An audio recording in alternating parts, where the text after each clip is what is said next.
मुझे पटना जंक्शन के लिए मोदी जी ने निमंत्रण दिया था। मैं पटना जंक्शन के अंदर घुस ही रहा था, लेकिन मुझे समझ में नहीं आ रहा था मैं कहाँ जाऊँ। भाई ने बोला अबे अंदर ही घुस जा, देख क्या रहा है।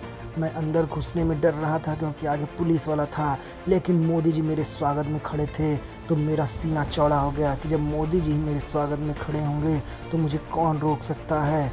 मैंने अंदर जाके देखा तो कुत्ता भी मेरा स्वागत कर रहा था। मुझे ये बिल्कुल भी पसंद नहीं आया, लेकिन जब मैं आगे बढ़ा तो दोबारा मुझे मोदी जी दिख गए और मेरा मन गदगद हो गया। लेकिन सारी कुर्सियां तो खाली थीं, इसका मतलब मैं देर से पहुंचा और मोदी जी वापस आके यहाँ से चले गए थे और मेरा सरप्राइज मुझे फेल होता हुआ दिखाई दे रहा था। भाई ने बोला अबे ये फेल नहीं हुआ है, थोड़ा आगे बढ़ और तुझे इस ट्रेन में घुसना है। तो मुझे पता चला नई वंदे भारत लॉन्च हुई है जो कि भगवा कलर की थी। पूरा देश भगवा होने वाला है और मैं इस केबिन में आ गया और इन सारे लोगों को समझ में नहीं आ रहा था कि ये नई वंदे भारत चलेगी कैसे। सब लोग कंफ्यूज थे कि आखिर ये चलाया कैसे जाएगा।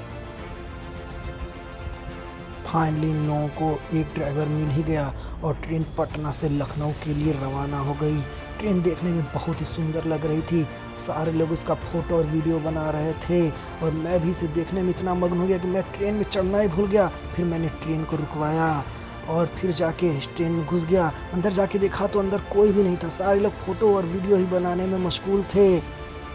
ट्रेन का ड्राइवर भी लाल और पीली बटन को दबा दबा के मज़े ले रहा था।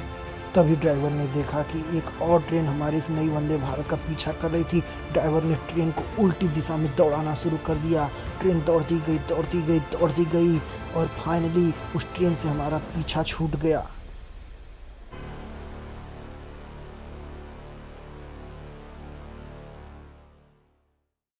किसी को भी ड्राइवर पे भरोसा नहीं हो रहा था। ये भाई अपना सिर खुजाने लगा कि ट्रेन तो अपने आप ही चल रही है, फिर ड्राइवर वहाँ बैठा क्यों है। फिर जाके एक सीनियर ड्राइवर को बुलाया गया, लेकिन वो भी यहाँ आके गप्पे ही लड़ा रहा था, उसका भी कोई रोल नहीं था। ट्रेन तो अपने आप उल्टी दिशा में भागी जा रही थी। तभी मैंने देखा कि ये पुरानी इंजन बेचारी अकेले मायूस होकर पड़ी हुई थी, इसे कोई पूछ ही नहीं रहा था। आज सब नई वंदे भारत को निहार रहे थे और यह अपने डब्बों का इंतजार कर रही थी। ट्रेन को दोबारा बक्सर जंक्शन पे रोका गया ताकि जो लोग पटना जंक्शन पे छूट गए थे फ़ोटो और वीडियो बनाने में, वो दोबारा आके यहाँ पे बैठ जाएं। लोग भाग रहे थे, फिर भी फ़ोटो और वीडियो बनाए जा रहे थे, उन्हें अब भी सूझ नहीं थी ट्रेन में बैठे। बक्सर से निकलने के बाद ट्रेन इस वीरान पड़े खंडहर पे आके रुकने वाली थी। मैं कोशिश कर रहा था कि ये स्टेशन का नाम पढूं, लेकिन मैं जब तक इस स्टेशन का नाम पढ़ पाया, पंडित दीनदयाल, और ये इतना लंबा था कि मैं पढ़ ही नहीं पाया और ट्रेन निकल गई। ट्रेन को मैंने दोबारा उस लंबे नाम वाले जंक्शन पर रुकवाया ताकि मैं उसका अच्छे से नाम पढ़ पाऊँ।